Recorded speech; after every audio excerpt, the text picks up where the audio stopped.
visto todavía de la obra de Jürgen Habermas, y después vamos a pasar a lo que podríamos llamar los pensadores menores de diferentes edades y tiempos referidos a la escuela de Frankfurt. Primero quisiera mencionarles un tema interesante, me imagino. Ustedes de alguna manera han sido o están, me imagino, influenciados por corrientes relativistas, postmodernistas, nietzscheanas, Foucaultianas, todo lo que está de moda en las últimas décadas. Y Jürgen Habermas ha publicado un interesante estudio que se llama El proyecto inconcluso de la modernidad. Permítanme referirme un momento a este libro. Este libro es sobre todo una crítica a ese pensamiento postmodernista que se hizo extraordinariamente popular a partir más o menos de 1980 y sobre todo después de la caída del muro de Berlín, después de 1989, cuando decayeron o declinaron las últimas certezas de la izquierda y curiosamente esa gran cantidad de pensadores, intelectuales, docentes, estudiantes izquierdistas, en parte, en una buena proporción, abrazó las teorías postmodernistas, relativistas, deconstructivistas, que justamente en esos años alcanzaron un primer esplendor. Estas teorías se basaban en la idea de que la modernidad estaba terminada y por lo tanto superada, y que ahora estábamos ingresando, no solo teóricamente, sino en la parte práctico-política, estábamos ingresando a un periodo llamado postmodernidad, prácticamente en todos los sentidos. Jürgen Habermas criticó estas posiciones en su libro El proyecto inconcluso de la modernidad, sobre todo con dos argumentos que hay que verlos brevemente. El primer argumento es que nosotros no podemos saber en qué tiempo histórico vivimos, porque para ello necesitamos una distancia muy grande para saber si, por ejemplo, nuestro tiempo ha terminado todavía o no. La gente que vivió en la Edad Media no sabía que eran medievales. Es decir, nadie en la Edad Media supo que vivía en la Edad Media. El término Edad Media fue acuñado mucho después de la terminación de la Edad Media, recién en el Renacimiento. Entonces, la gente que vivía en la Edad Media no sabía que eran medievales. Entonces, dice Habermas, como no tenemos todavía una distancia muy grande con respecto a lo que la modernidad ha creado, todavía no sabemos si realmente ha terminado. Deberíamos tener una perspectiva extra histórica, fuera de la historia, para poder decir estamos ya por afuera de este periodo llamado modernidad, que nosotros además llamamos modernidad, y hemos ingresado a otro diferente llamado postmodernidad, y desde entonces, desde esa perspectiva, podemos criticar lo que es modernidad. En segundo lugar, Habermas mostró, estimado público, el carácter extraordinariamente vago e impreciso del término moderno, modernidad y afines. Son términos que se han empezado a usar a partir del Renacimiento, justamente para hacer una especie de contrapropuesta a términos como antigüedad clásica. O sea, moderno se empezó a usar para tener algo que quiera decir lo actual, lo contrario a lo antiguo. Y naturalmente uno definía arbitrariamente qué es lo antiguo para separarse de ello. Todas estas definiciones tienen, por lo tanto, algo de inexactitud y de arbitrariedad teórica. Así también el término modernidad. Se puede decir con todo derecho, por ejemplo, que la modernidad ha comenzado. Pase.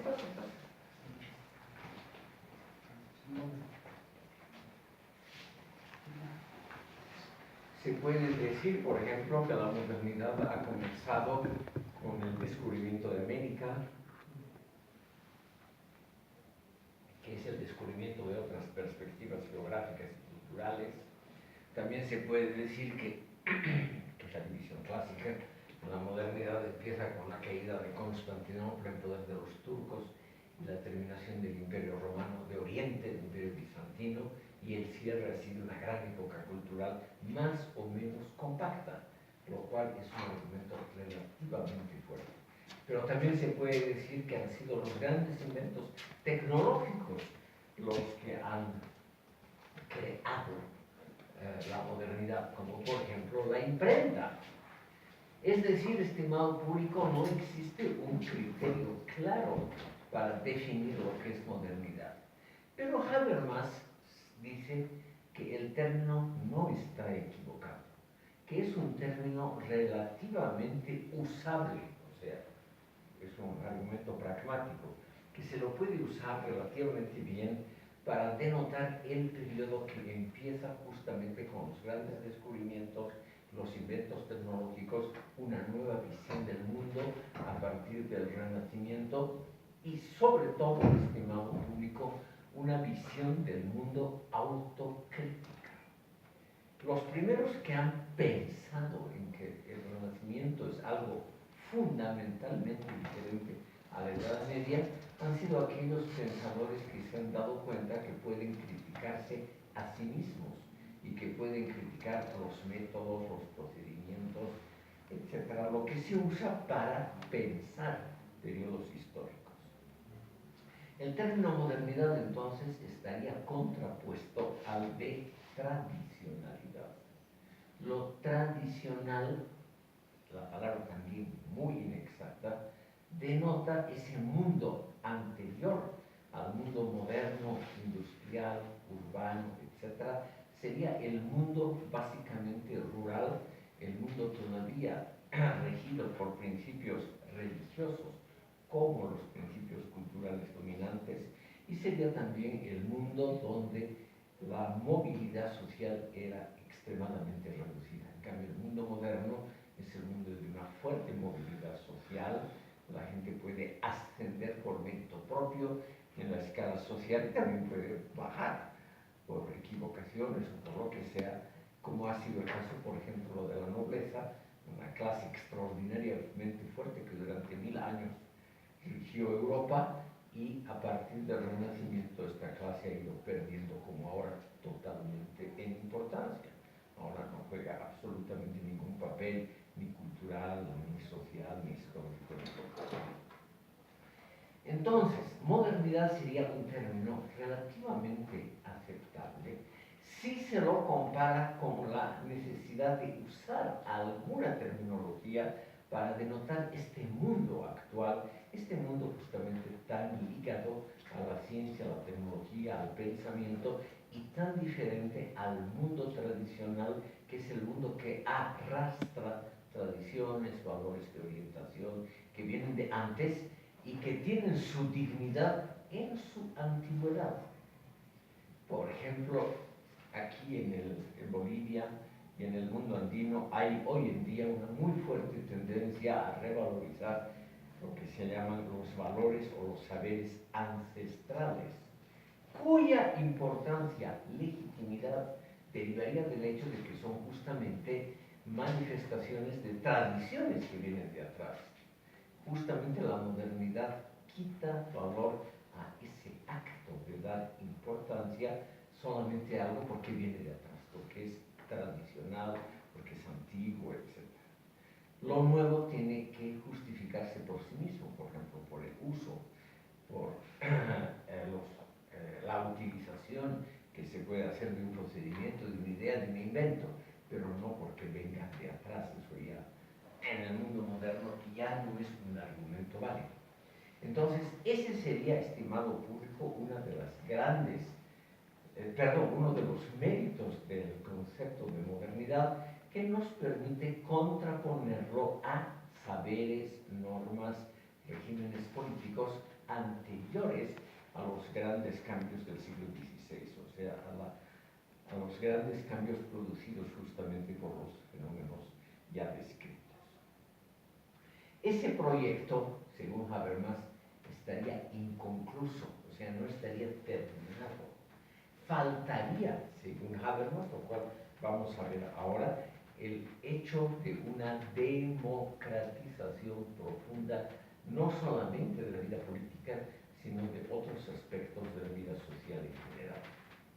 Como se trata de un proyecto inconcluso, Habermas cree que la modernidad no ha terminado todavía, que lo que tenemos que hacer es mejorarla, profundizarla, etc., pero no declararla muerta, no declarar que no existe más esa modernidad, porque eso sería más bien, dice él, refiriéndose concretamente a pensadores como Derrida, Foucault, Lyotard, etc., tiene que ver más con los deseos de los pensadores de dar lustre a una teoría que con la realidad de la filosofía.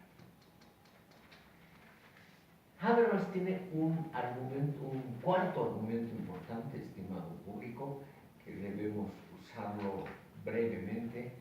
Estos postmodernistas no habrían, en su visión, que está en este libro, no habrían hecho nada por la democratización de la esfera política y de la cultura. Sería una tendencia, el postmodernismo, una tendencia típica interior de la filosofía. O sea, una de esas tantas tendencias que no han sido enriquecidas por el desarrollo de las ciencias sociales. Como una teoría típica interna de la filosofía, sería bienvenida como crítica a teorías que excesivamente alaban y celebran las bondades de la modernidad. En ello, obviamente, todas estas teorías postmodernistas tienen su valor específico y delimitado, según Habermas, como una interesante crítica a lo que existe. Por favor, busque usted una silla si encuentra en alguna parte.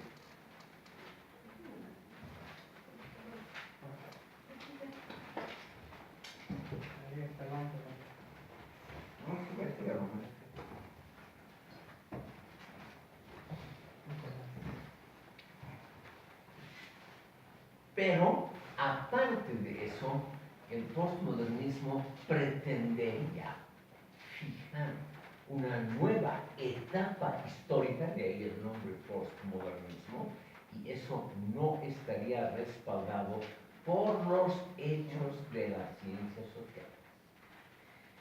Habermas, como les he contado, un gran lector de obras de sociología, historia, politología, etc. Y él ya, este libro ha sido publicado la primera vez en 1984, el proyecto inconcluso de la modernidad. Él dice, curiosamente, en las ciencias sociales, la historia, la economía, se habla muy poco de postmodernismo. Es una típica reacción artística y filosófica, pero no tanto algo que enriquezca las ciencias sociales. Y él dice, y esto es comprensible porque se trata de un diálogo interno de la filosofía consigo misma, como he mencionado, importante para criticar excesos de alguna posición, pero no es de ninguna manera un cambio notable, un cambio cualitativo dentro de la propia filosofía. Por lo tanto, solo podemos aceptar, dice Habermas, al postmodernismo como una tendencia interna de autocorrección de la filosofía, pero no como la creación de una verdadera nueva tendencia, de una corriente importante como significó, por ejemplo, Kant o Hegel o Marx. Según él, los postmodernistas nunca estarían en la posibilidad, por ejemplo, de poner en duda el pensamiento marxista. Como ustedes ven entonces, estimado público, aquí aparece Habermas como un defensor de algunos elementos rescatables de la modernidad, por ejemplo, de la democracia, de los sistemas culturales pluralistas, y por lo tanto como una persona opuesta a los excesos de los postmodernistas. Es en la misma línea que ya hemos visto en la primera sesión dedicada a Habermas, cuando este pensador se consagra a criticar algunos elementos de sus maestros Adorno y Horkheimer. Por ejemplo, la tendencia a las exageraciones insostenibles de la dialéctica de la ilustración y de la dialéctica negativa, las dos obras de Adorno, o cuando él cree que la primera fase de la Escuela de Frankfurt ha estado teñida profundamente por esa tendencia pesimista que habrían tenido los intelectuales críticos en los años 30 y 40 ante el avance del fascismo y del stalinismo, cuando se pensó que no había alternativa razonable para el desarrollo de la humanidad.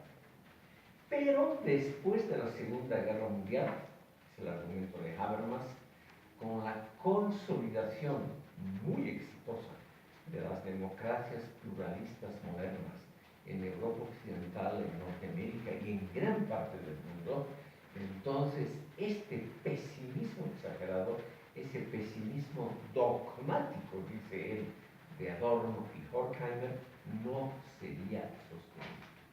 Es decir, la teoría de estos grandes pensadores, de sus maestros, habría sido concebida para un momento histórico en el cual el fascismo por la derecha y el stalinismo por la izquierda parecían monopolizar toda la escena política, cultural y social. Pero después de la Segunda Guerra Mundial, sobre todo después de 1989, no existe más ese peligro de la monopolización política y cultural por una sola corriente. Y por lo tanto no habría lugar para ese pesimismo exagerado que está claramente en las obras, sobre todo de Theodor W. Adorno, ese pesimismo dogmático, ya en el título, la dialéctica negativa, es decir, todo va hacia la destrucción, la autodestrucción de la humanidad. Esa idea de que la razón instrumental acaba apoderándose de toda la razón global, esa teoría a Habermas le parece simplemente exagerada, dogmática, inexacta. No está basada en los adelantos de las ciencias sociales. Lo cual en parte, estimado público, puede ser verdad. Los miembros de la Escuela de Frankfurt en sus primeras épocas, Adorno, la figura clásica, no se dedicaban a leer libros de sociología, politología, historia. Decían, sobre todo Horkheimer, la enorme importancia de la sociología empírica norteamericana, que había que considerarla. Pero una cosa es declarar programáticamente que eso es importante y otra es hacer. Habermas se ha molestado en revisar las obras de sus maestros y ha notado que existe evidentemente esa declaración, podríamos decir, lírica, en favor de las ciencias sociales y la necesidad de integrarlas a la filosofía, pero que ellos nunca la hicieron. Entonces, lo que ha tratado de hacer Habermas, yo diría con un cierto éxito, sobre todo en la acción comunicativa, en la teoría de la acción comunicativa, en esos dos pesados y aburridos volúmenes, se nota ese esfuerzo por integrar los conocimientos de sociología, filosofía lingüística, todo lo imaginable, en un gran todo filosófico, que no habrían hecho Adorno, Horkheimer y los del comienzo de la Escuela de Frankfurt. Por lo tanto, resumiendo todo esto, estimados, la primera fase de la Escuela de Frankfurt habría exagerado los aspectos negativos del mundo occidental, habría sobrevalorado la influencia de la razón instrumental, creyendo que esta razón instrumental se apropia de la razón global totalmente, cosa que no ha sucedido.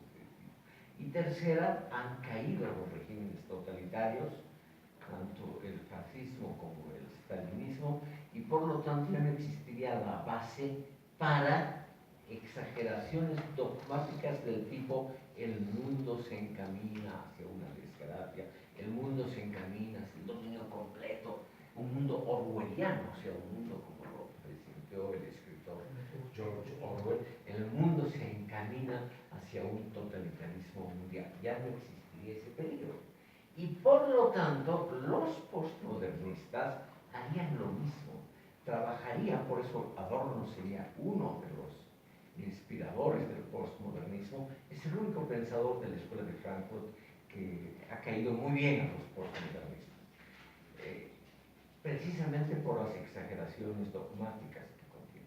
Entonces Habermas dice, ese postmodernismo simplemente reitera los aspectos dogmáticos, las exageraciones, las arbitrariedades insostenibles desde el punto de vista de las ciencias sociales, que están incluidas en los trabajos de Adorno y Horkheimer y de los postmodernistas, que él cree que hay una tendencia muy similar, por ejemplo, entre Foucault y Adorno. Foucault, al ver, por ejemplo, el mundo como cárcel, el mundo como hospital, al ver la cárcel y el hospital no como instituciones que tienen sus lados buenos o malos, sino como instituciones profundamente negativas, profundamente pensadas para domesticar a nuestros instintos, etc. Todo esto sería una lectura exagerada de Freud y Nietzsche, muy similar a la que hizo en su momento Adorno, pero inaceptables desde el punto de vista pragmático de la realidad, tanto del desarrollo histórico como de la evolución de la ciencia social. Entonces, esa sería la crítica en la obra, el proyecto inconcluso de la modernidad. Por favor. Sí, una pregunta. Usted es el señor Medina. No, Miranda. Miranda. Sí. Por favor. Tengo una pregunta que es más en cuanto a su opinión personal, ya que ha quedado bien claro esto de Habermas, me parece, ¿no? ¿Usted qué opina de esto de la posmodernidad? ¿Cuál es su apreciación personal en base a esta lectura, ¿no? de Habermas? Parece que usted ha estudiado bastante esto del proyecto inconcluso de la modernidad y varios textos de Habermas, teoría y praxis, como anteriores expuestos también, ¿no? Es que no es importante, se la voy a dar, pero no es importante. Claro, vendría ligada a otra pregunta que se la voy a hacer ahora. No lo digo por coquetería literaria, sino que realmente no. Gracias. Pienso yo que la crítica que hace Habermas es un tanto reducida, ¿no? Reducir a la posmodernidad a algunos autores, incluso a la condición misma del contexto filosófico que ha ido generando esto, que no es una relación causal, digamos, sino es justamente que se ha generado en varios contextos. Por ejemplo, en 1940-50, según Heidegger, tras la vuelta al retorno, hace una carta al feminismo y conferencias y otros artículos criticando justamente esa condición logocéntrica que existiría, ¿no? En cuanto a la metafísica y todo eso. En 1961 publica 2 volúmenes sobre Nietzsche e instaura una crítica filosófica posmoderna. Después existen también otros antecedentes, por ejemplo, en 1960 Gadamer publica Verdad y Método, donde fluye y se consagra la hermenéutica como corriente de la ilustración y crítica ilustra todo aquello, ¿no? Después Michel Foucault, justamente la mención que hizo usted de las palabras y las cosas, y otros libros que ha hecho igual relacionado a esto, Jacques Derrida de la gramatología y todo eso, ¿no? Y me parece que no solo eso es viendo el contexto filosófico, ¿qué sucede viendo, creando un mapa cambiante de las situaciones que se han ido dando? Por ejemplo, los pacifismos, los ecologismos, las izquierdas antiimperialistas, todas estas situaciones se han generado justamente a razón de esta crítica a la modernidad, ¿no? De la gramatología, Jacques Derrida hace una crítica interesante a la foné y al logocentrismo que existiría en cuanto a todo discurso o al significado mismo del significado, ¿no? Al concepto mismo del significado. Es interesante ver que existe ahí una amplitud en cuanto a lo que vendría a ser los conceptos que antes han predominado como libertad, justicia, ética, y de los cuales se ha ideologizado y después instrumentalizado, ¿no? También. No sé si se está haciendo una crítica un tanto reducida a Habermas. Interesante rescatar estos valores de la modernidad como proyectos inconclusos, me parece súper importante eso, la democracia y otros que sí es rescatable, pero me parece también que ha existido un giro interesante a la condición misma de la modernidad, como menciona Letar, de la condición postmoderna, ¿no? Esa condición que ha sido superada. Ya hay otros textos, yo no creo que todos tengan puesto de acuerdo y hayan escrito sobre eso, ¿no? Eso lo quiero apuntar, digamos. Perdón, pero eso no lo entiendo, es un argumento importante. Usted dice, no todos se han puesto de acuerdo. acuerdo. Claro, exacto. Es evidente que existió un contexto histórico, social e incluso cultural, si se puede llamar, que influencia todo esto, ¿no? No sé cuál es su apreciación. Por eso era mi interesante saber qué opina usted en relación a esto, ¿no? Porque Habermas piensa como Habermas, usted piensa como usted, ¿no? En cuanto a la posmodernidad, tenemos una crítica similar a la que hace Habermas. Estimado oyente, le agradezco mucho, es un tema realmente interesante, pero mi opinión es simplemente muy marginal y nada original. Es decir, yo no he inventado una crítica al postmodernismo que sea realmente original. Yo sigo generalmente a algunos autores que yo, en un alarde de arrogancia, los llamaría representantes de un sentido común crítico. Y le quiero dar 3 argumentos. Tengo el presentimiento, pudiendo equivocarme muy fácilmente, que hay una discrepancia muy grande en los autores precisamente mencionados por usted, Derrida, Foucault, Lyotard, y varios de esa tendencia, Roland Barthes, entre otros. Hay una discrepancia, a mi entender, muy grande entre la magnitud cuantitativa de lo que han escrito y la muy limitada esencia que se pueda destilar de ese mensaje. Es decir, yo creo, y coincido con Habermas, de que estos autores escriben mucho, son muy frondosos, muy barrocos, Derrida, Foucault, etc. Y en el fondo dicen cosas muy simples y muy elementales. Y eso me llama a mí a un elemento que podríamos llamar desconfianza. Yo creo que el ser humano tiene una vida muy corta y por lo tanto muy poco tiempo disponible, y que no hay que malgastar ese tiempo, por ejemplo, leyendo cosas altamente repetitivas que dicen más o menos lo mismo en un estilo barroco muy exagerado y sobre todo muy desordenado, donde, por ejemplo, en el caso de Derrida, que hay que buscar con lupa qué es lo que ha querido decir después de 300 páginas, y son generalmente cosas muy elementales que además no son originales, con una precisión y una concisión elegantísimas. Nietzsche ha dicho lo mismo en muy pocas palabras. Ahí tenemos un gran pensador relativista, el antecesor, el padre del postmodernismo, pero que ha usado un estilo extraordinariamente conciso y a la vez elegante para decir algo y no esos textos ultra barrocos que además aquí, en toda América Latina, son muy populares porque de alguna manera confluyen, son congruentes con el estilo barroco que en estas tierras siempre ha sido muy popular, la fiesta, la farra, todas esas cosas dan como estilo algo que se estira mucho y que dice poco.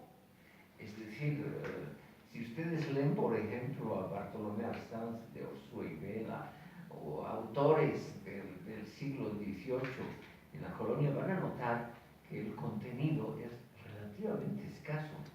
En las aventuras que cuenta Arsanz, que han sido bellamente analizadas por un filósofo boliviano, Guillermo Frankovich, el contenido es altamente repetitivo y es lo mismo en el fondo, ¿no? El fondo es lo mismo, es el realismo mágico.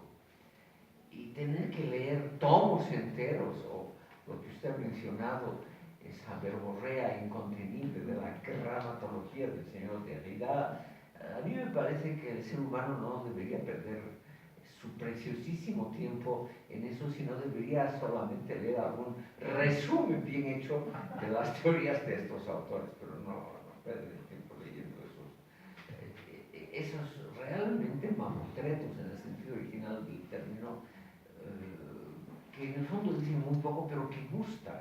No hay duda, en toda América Latina, sobre todo en la franja que podríamos llamarla de las culturas precolombinas, y donde la colonia española ha sido fuerte, México, Guatemala, el mundo andino, ahí estas teorías son muy populares.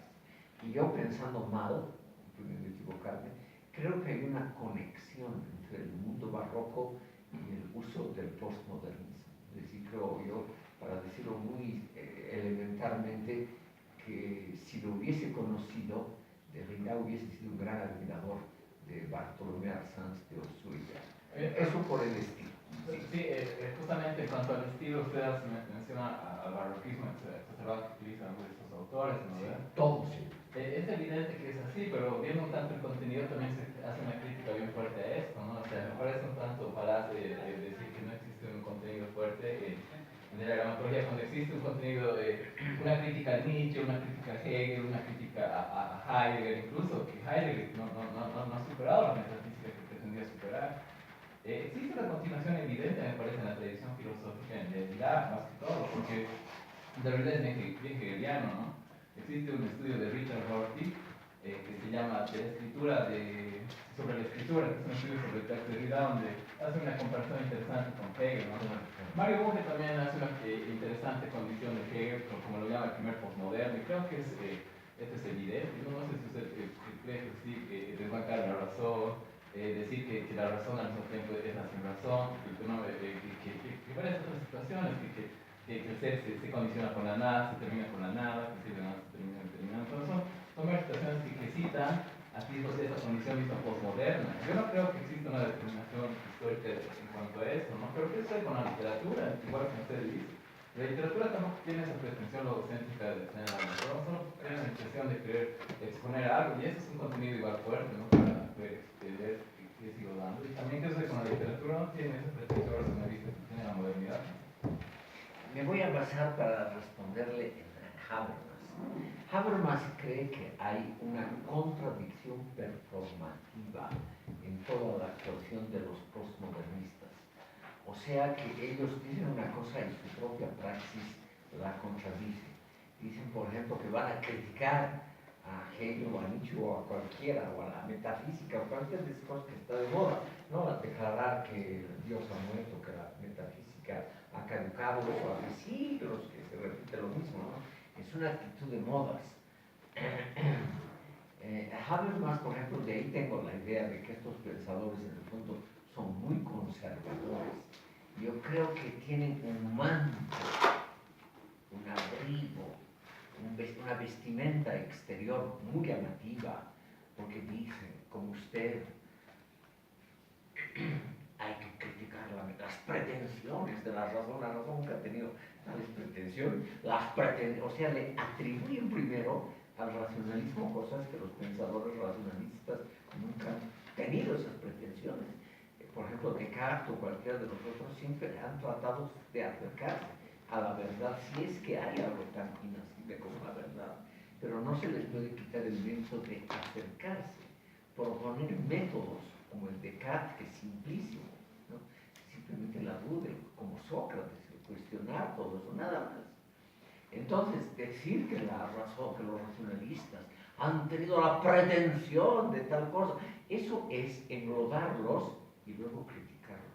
Cuando uno ha englobado una persona o una imagen en la teoría, entonces la crítica es muy fácil, porque uno mismo los ha ensuciado, los ha enchastrado, los ha englobado, entonces uno parece como el que limpia, como el que critica, como el campeón, claro, de la claridad, que trata de acercarse a la verdad, etc. Yo creo que ese tipo de operaciones intelectuales son muy usuales entre los postmodernistas y por eso es que no tienen, digamos, mi simpatía, ¿no? Tome usted el caso de Sócrates. Para él, el personaje más negativo en la historia del pensamiento, para Nietzsche, el personaje más negativo en la historia del pensamiento era Sócrates. ¿Por qué? Porque Sócrates era realmente un revolucionario, un tipo que ponía en cuestionamiento lo que otros habían logrado, lo que otros creían, lo que otros habían difundido.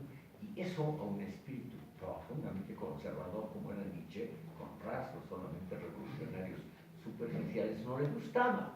Y yo creo que esa tendencia a enlodar a la humanidad y luego criticar porque está enlodada, yo creo que esa es una actitud metodológica simplemente engañosa que practican los postmodernistas. Ahora, como son al mismo tiempo relativistas, son pues muy populares en un ámbito cultural como el boliviano, donde nosotros amamos y odiamos a la misma cultura, a las mismas personas, a las mismas fuentes, como por ejemplo los norteamericanos. Nosotros no podemos vivir sin inventos norteamericanos, como la cibernética, la luz eléctrica, el teléfono y otras cosas, pero nos pasamos el día criticando el imperialismo, las maldades de esa cultura. Tenemos una actitud ambivalente, y toda actitud ambivalente produce, en todo ser humano, produce simplemente un estado de indigestión, para decirlo claramente. Y nosotros tratamos obviamente de evitar o de curar indigestiones graves. Entonces decimos, todas las culturas son iguales, todas las culturas están igual cerca de Dios o de la historia, todas son valiosas, ninguna es más valiosa una que otra, cuando en el fondo lo que queremos son justamente los rasgos positivos de esa cultura occidental.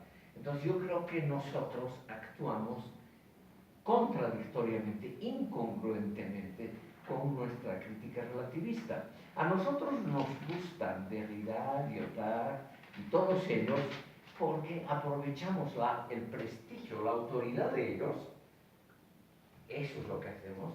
Nos basamos en la autoridad de esas fuentes para criticar lo que no nos gusta de la cultura occidental.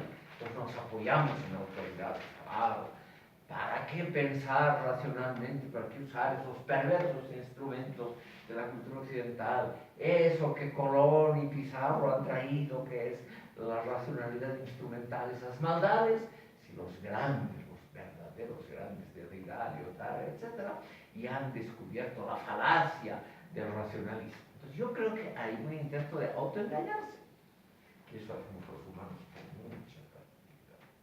Entonces no me gustan los postmodernistas, en primer lugar porque son latosos, ¿no?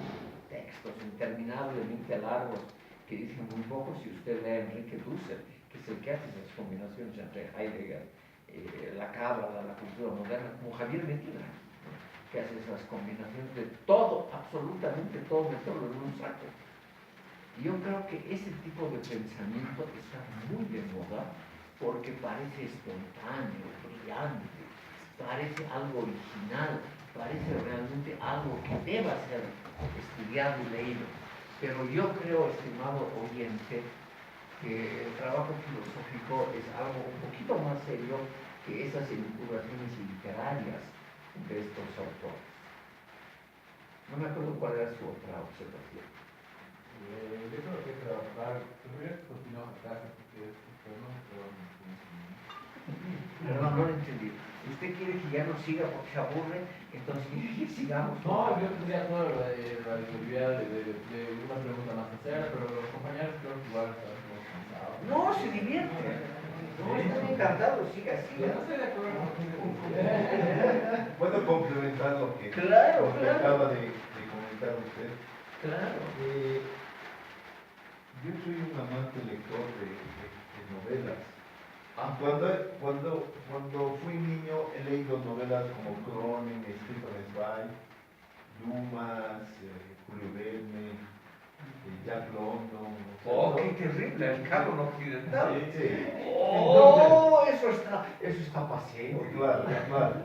Entonces, ¿qué pasa con estos autores y en qué va mi coincidencia con lo que usted dice? Caen en el virtualismo de una explicación minuciosa, por ejemplo, del cuarto en que está el autor o en que está el personaje. Entonces hacen un detalle excesivo de todo el contorno para que se desarrolle el personaje. Lo que hoy en día, por ejemplo, un Dan Brown, a diferencia de otros autores, por ejemplo, un capítulo dura entre 20, 30, 40, ni que hablar de algunos entre 60 y 70 páginas.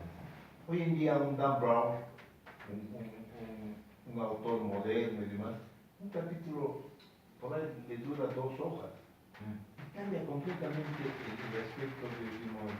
Entonces coincido, hay muchos filósofos que entran en este barroquismo de repetir una y otra vez algo sin decir nada. Y yo soy coincidente por la formación que yo tengo.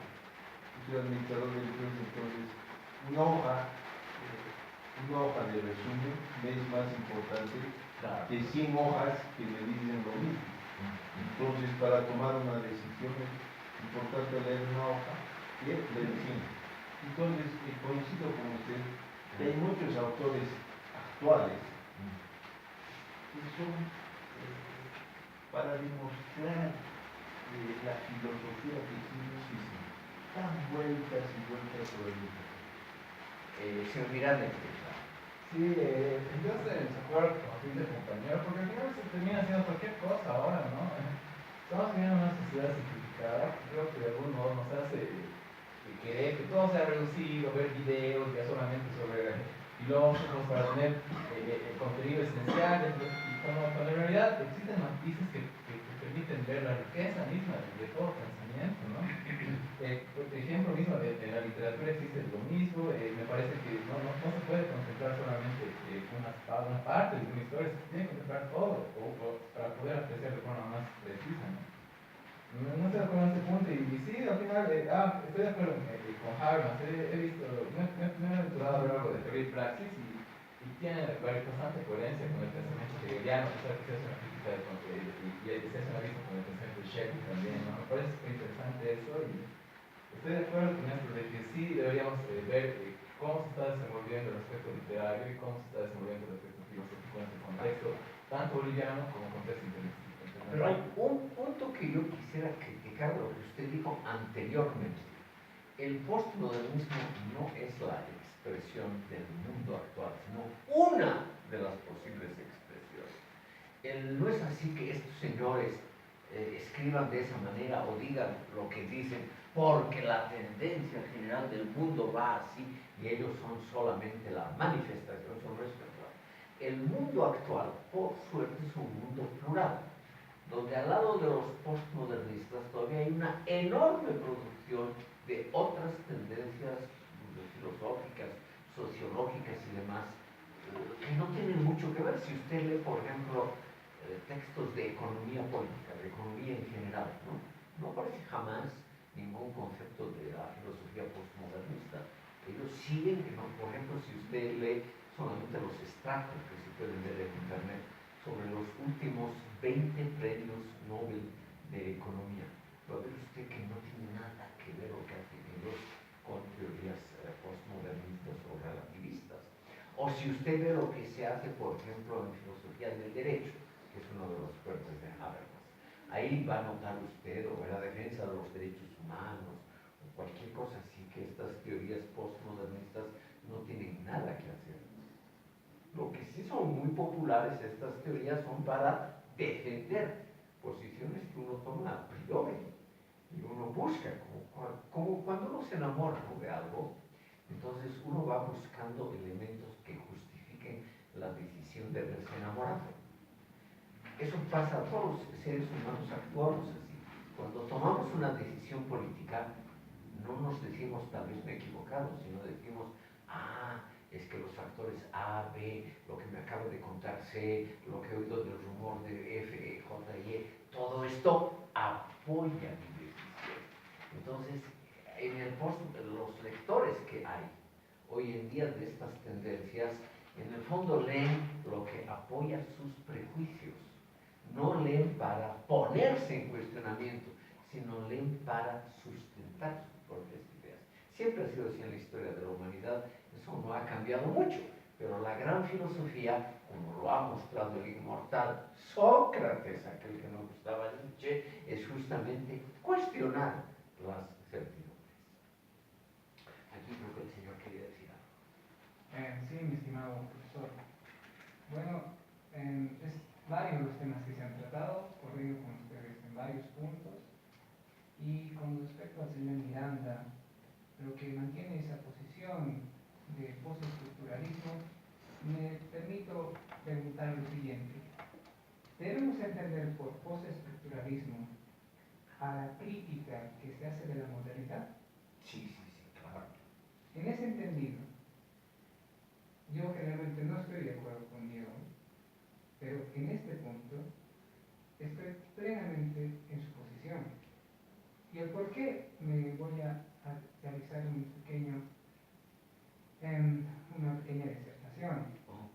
El postestructuralismo, el postmodernismo, se refiere estrictamente a lo que nos ha llevado a la filosofía hoy en día. No solamente a criticar los postulados de la modernidad en cuanto a las ciencias sociales, sino también en cuanto a las ciencias naturales. ¿Quién ha dado la génesis?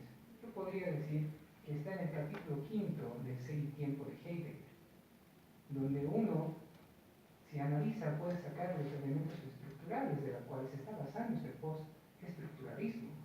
Es indudable que dice que el comprender es una característica esencial de Dasein. El comprender de los significados de las cosas es una dialéctica